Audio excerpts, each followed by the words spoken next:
George Vasquez, good afternoon. Sabi ni Ma'am A Lonely Night. A Lonely TV. Ayan, ng Cereza Force family natin.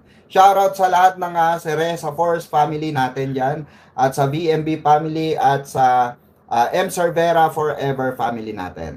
Shoutout po. Di ba, mga kababayan? Sila yung literal na bangag eh. Ayan tignan nyo kung paano gumalaw yung mga yan. Ayan di ba? May hawak siyang bread knife Ayan di ba? Ne-headbutt niya di ba?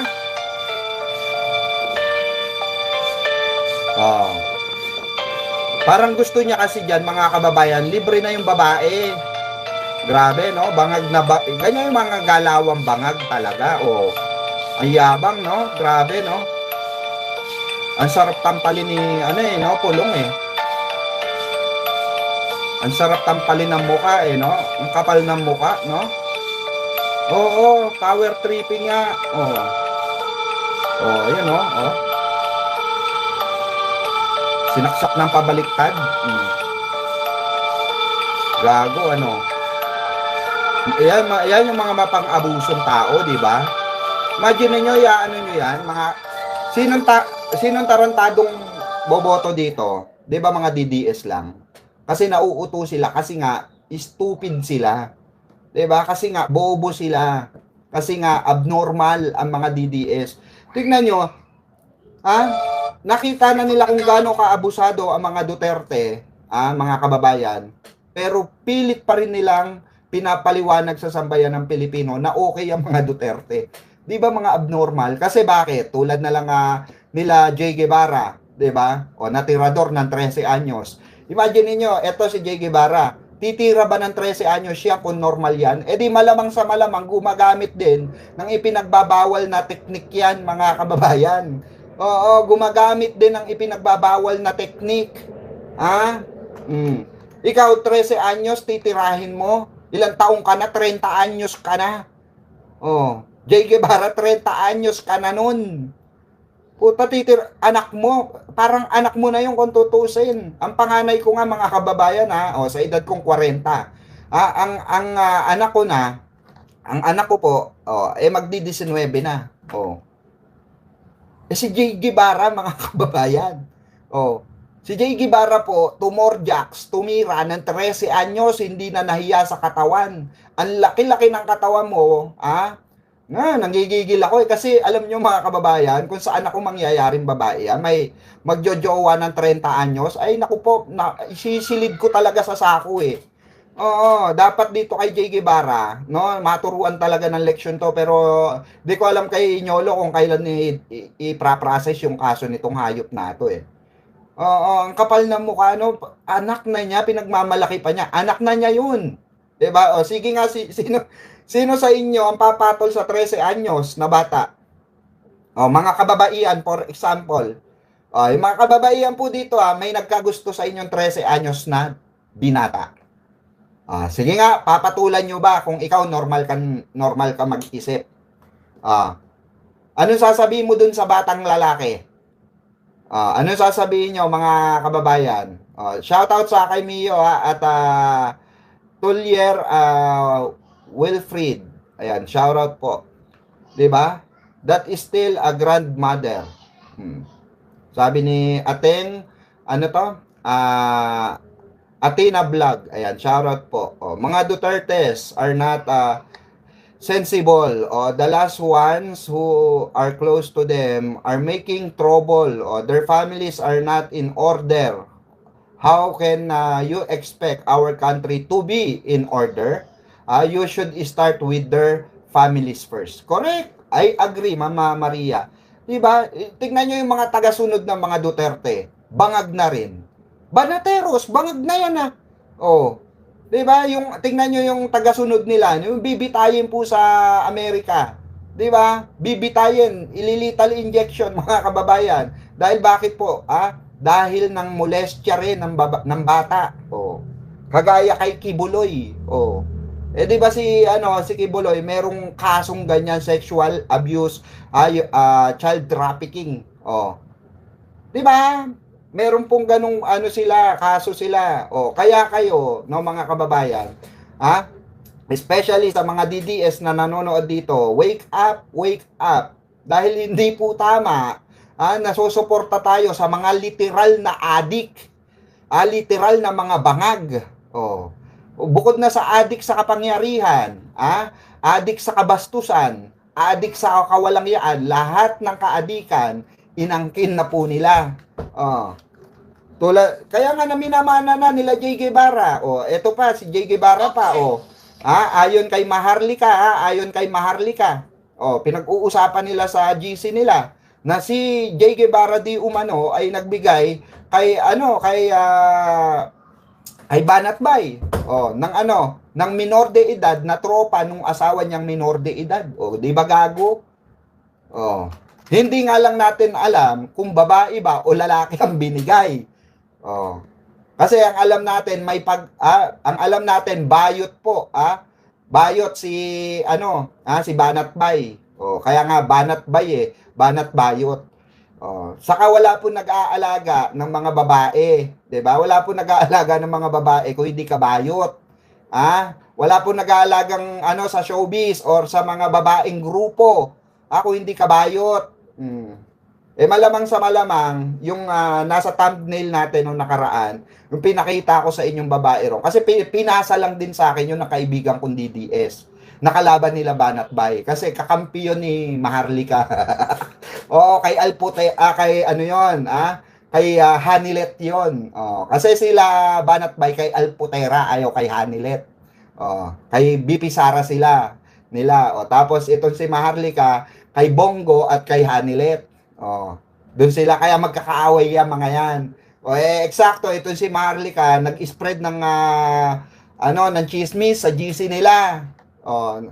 Nagbigay may nakarating daw sa kanila di umano itong si J. Guevara may binigay daw, may niregalo raw kay Banatbay na minor de edad, nahuli ng partner ni Banatbay. Di rin natin alam kung lalaki ba yung partner ni Banatbay o babae. Walang kasiguraduhan yan. Di umano nahuli raw sa isang finest na hotel. Na meron daw kasamang minor de edad, nakaganon pa nga yung babae, pinicturan. Di ba? Nakaganon yung bata. 16 anyos. Gago talaga to si J. Guevara, no? Bugaw ayon yan kay Maharlika, mga kababayan. At ipinasa lang sa atin. Galing po yan sa GC nila, ha? Kaya po, nako, ito iwas-iwasan yung magdididikit sa mga Duterte. Lahat ng mga didishit diyan. Pwera na lamang kung kung abnormal talaga kayo, kung bangag na rin kayo, kagaya ng mga Duterte. Boss Pikwa, it is true, the turn around the saying, si Banatbay. Yun nga, M. Cervera, Mambet, Mambet, Desus, yun na nga, ano nga siya ni, kaya nga galit na galit kay yan, kay Takero. Diba? Hindi lang niya pinangalanan si Takero, 'di ba? Dahil bakit po? Dahil buwisit na buwisit siya kay Takero. Tatlo pala yung binarurot ni Takero Miyamoto. Akala ni Banatbay isa lang. Tatlo pala yung binarurot ni Takero. Kinukwento nga, pinakita nga sa amin yung mga picture nasa hotel. Ay, basta ke! Basta ke! Pinapaiyak mo naman si Banatbay kaya nawala ang Mocha Girls dahil kay Takero nag-away-away. Yun ang kwento niyan, di ba? Pansin nyo yung first batch na Mocha Girl? Hindi tayo magbabanggit ng pangalan. Sila na lang. Basta itago na lang natin sa pangalan. Example na pinakita sa amin ni Takero. Si Labubu. Labubu. Itago natin sa pangalan Labubu. Di ba? Saka si August, September,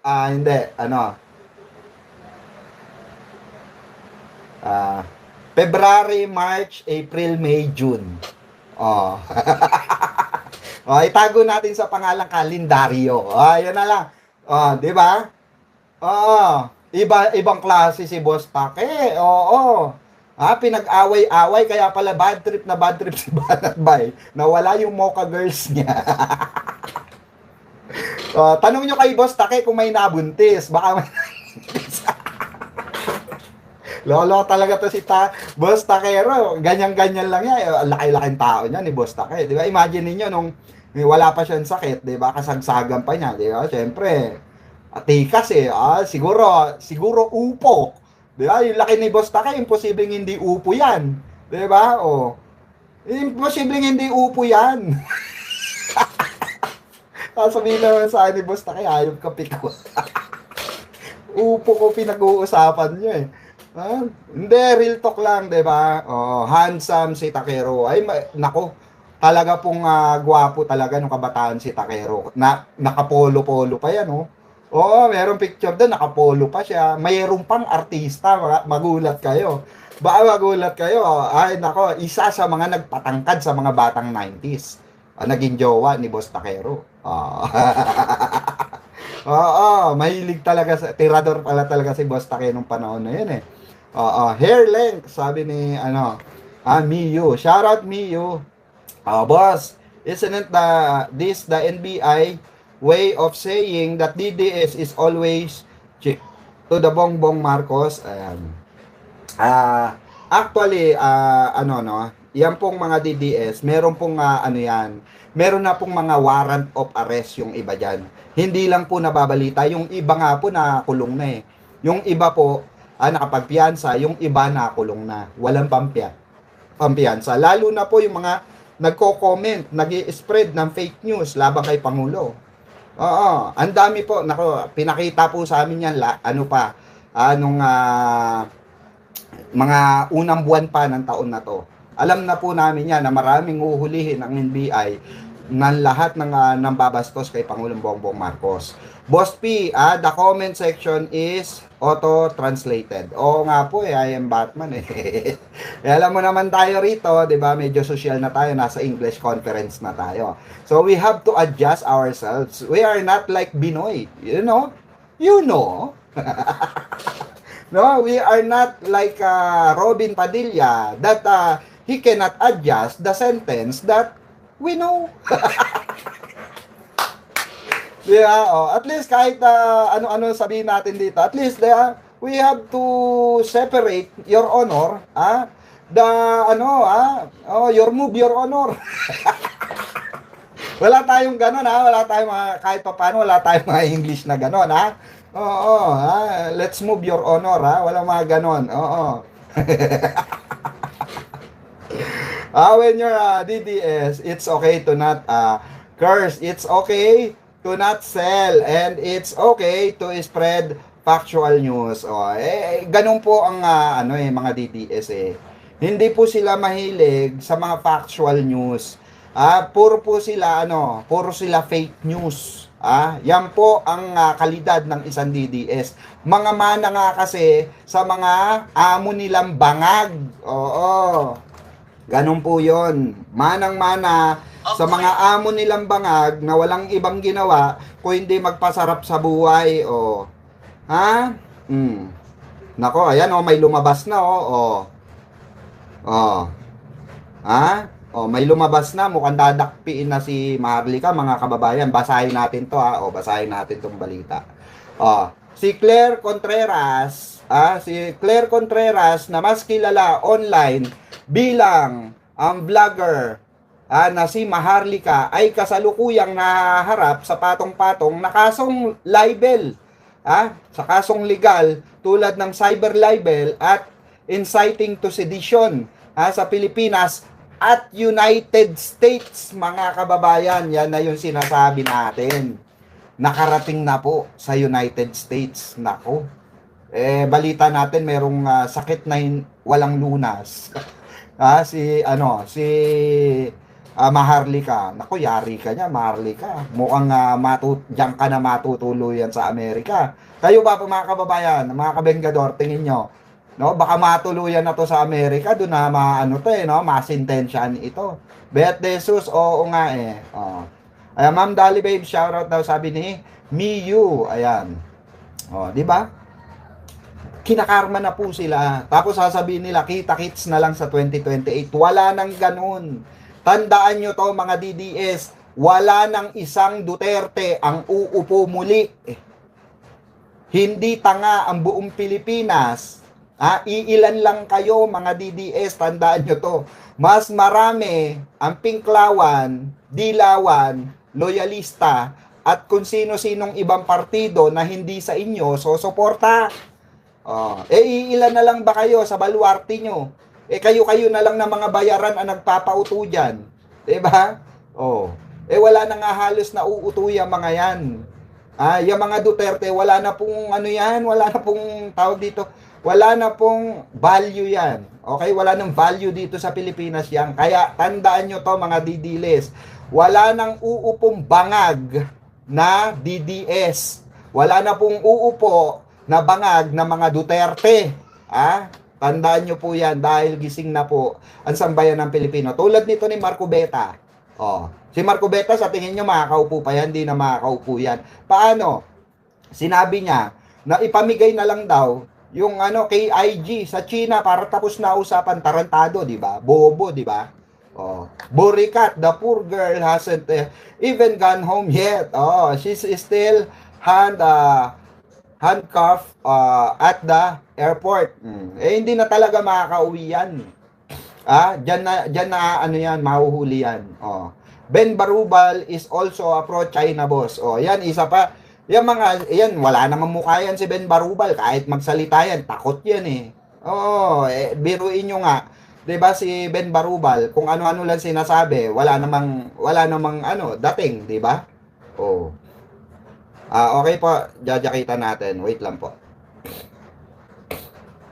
Madami pala tayong tropa rito na walang jacket. Ayan. Okay na po na-jacketan ko na po.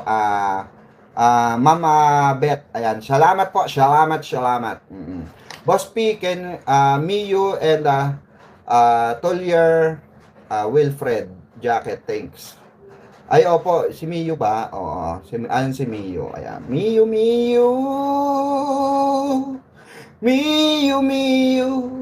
Parang kanta lang, no? Miyu. Miyu. Thanks, boss. Ayan. Salamat din po sa inyong pagmamahal, MP Miko Pogay is still sitting with the Chinese embassy. Yan si MP Miko Pogay. Magaling lang magsalita yan, pero kulang sa fact check yan. Hindi po nagpa-fact check yan. Yan po ay kung ano lang yung kanyang saloobin. Bobo din yung baklita na yan.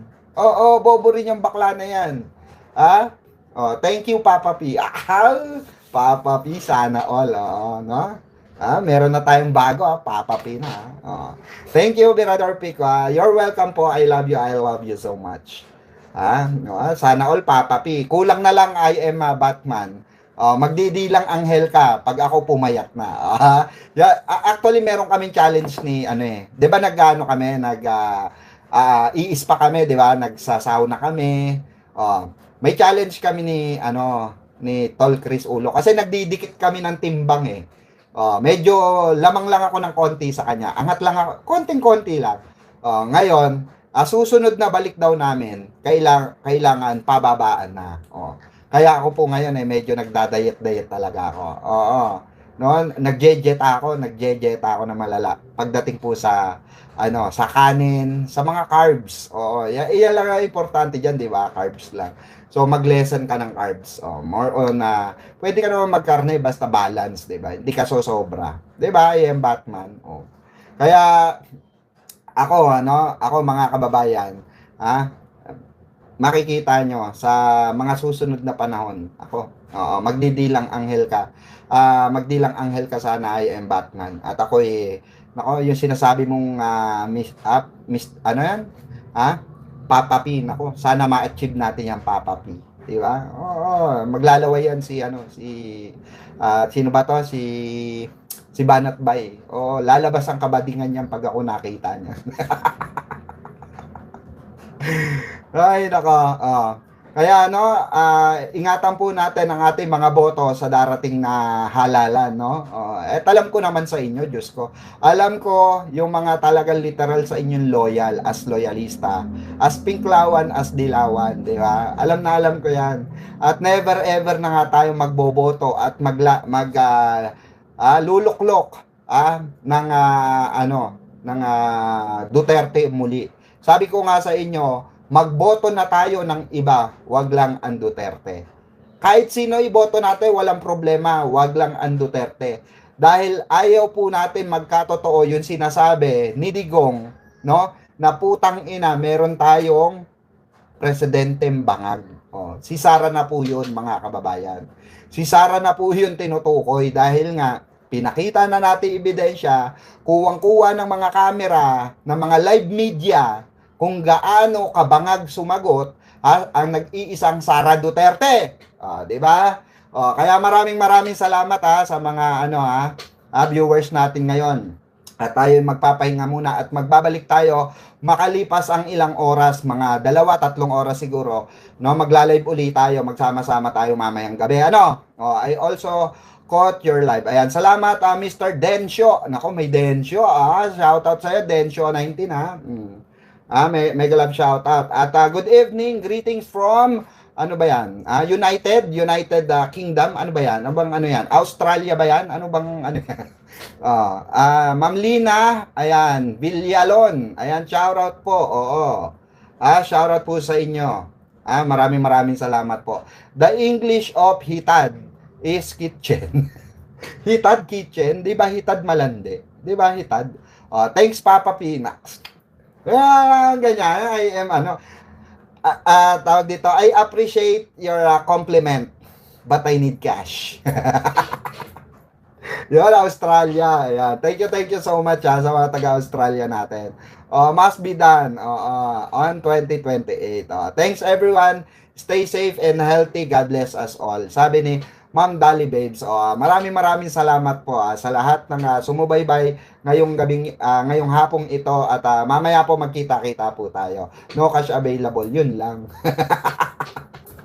Okay na yung compliment I am a Batman. Marami naman tayong diyan, no? Mga palipaders. Yung mga nagpapalipad diyan. Maraming salamat sa inyo. At mabuhay po ang bansang Pilipinas, mga kababayan, mga kabengkador, Luzon, Visayas, Mindanao, Estados Unidos hanggang Europa, hanggang buong Asia, no? Mabuhay po ang ating lahing Pilipino at lumalaban para sa bansa at inilalaban kung ano ang tunay at totoo dahil atin ang West Philippine Sea, no? Maraming salamat. Mabuhay ang ating bansa, mabuhay ang ating Pangulong Bongbong Marcos. Salamat sa inyong lahat at magandang hapon po at magandang gabi. Umaga kung saan man po kayong sulok ng mundo naroon. God bless everyone. Gangster, you know, we do that better than anybody. I bet you got it twisted, you don't know who to trust. So many player hating niggas trying to sound like us. Say they ready for the front, but I don't think they know it. Straight to the depths of hell is where them cowards going. Well, all you still down, nigga, holler when you see me. And let these devils be sorry for the day they finally free me. I got a caravan of niggas every time we ride, hitting motherfuckers up when we pass by. Until I die, live the life of a boss player. Cause even when I'm high,